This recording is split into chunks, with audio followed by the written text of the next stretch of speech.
want to play. Okay, sorry. That you move right.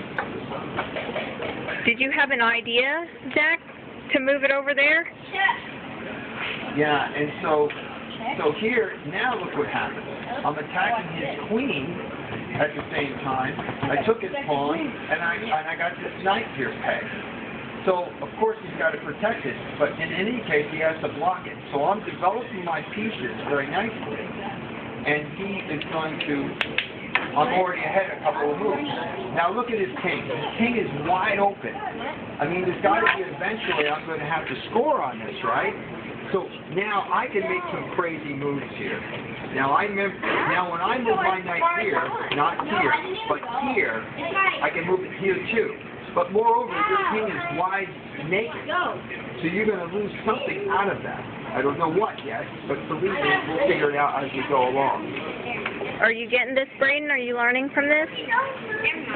Because he made that mistake and moved the knight, and then he moved the pawn, which is even worse, and his king is wide open. So something's going to have to give. I'm sorry. So,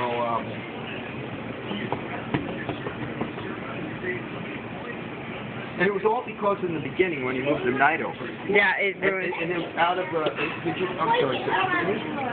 Oh, no rush. Take your time.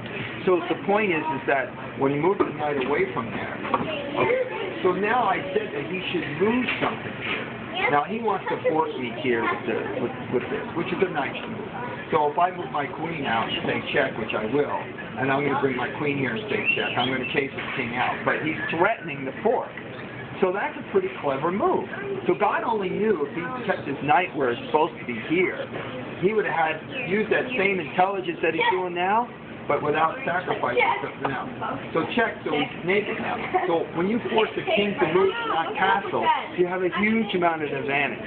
Might I add, you might lose his bishop here. Just check. He thinks that he can like So we got that, right?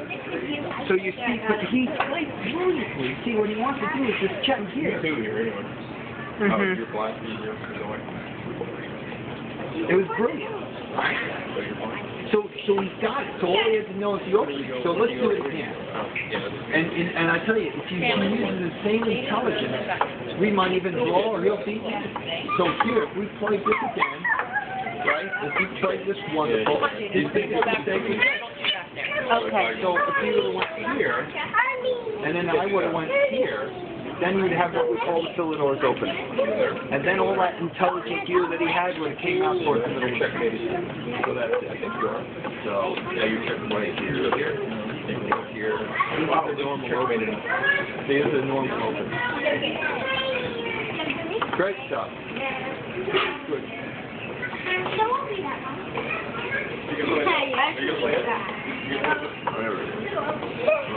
You good?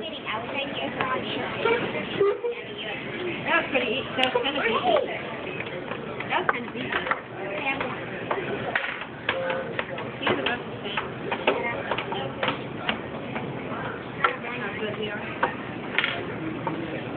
And I'm playing the openings that they're used to, which is Philidor's opening. And it can't transpose into what they call 4-9 to Philidor's opening. You can transpose it.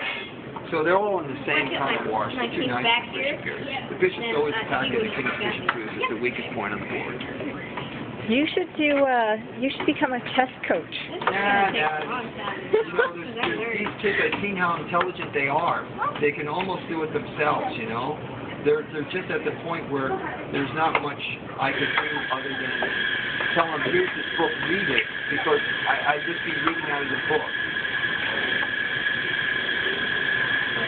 Now, this is great. This is called Fianchetto. A Fianchetto.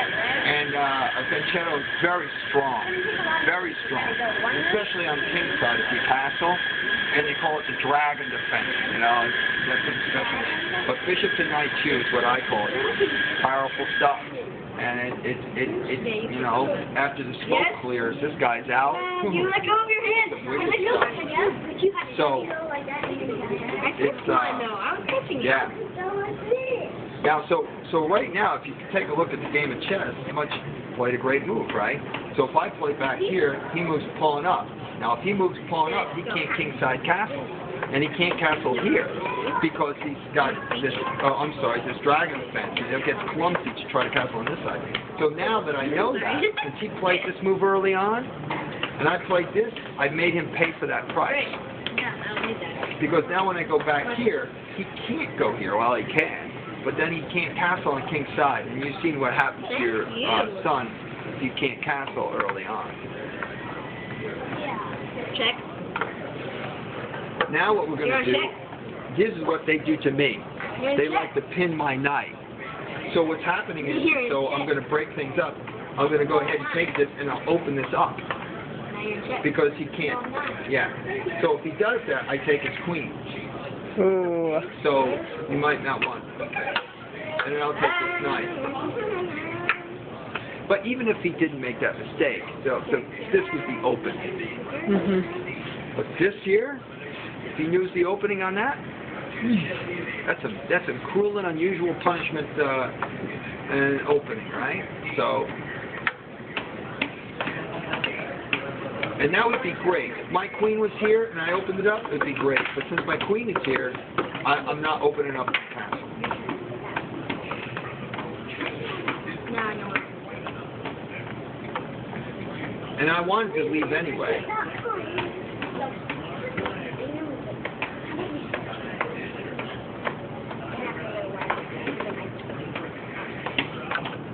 Check.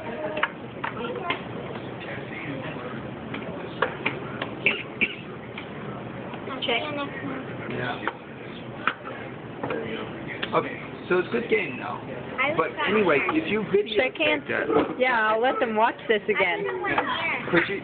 Yeah, you could have. Yeah, but anyway, with the pace. But even if he didn't lose his queen, I had that go, and he paid the price when he played.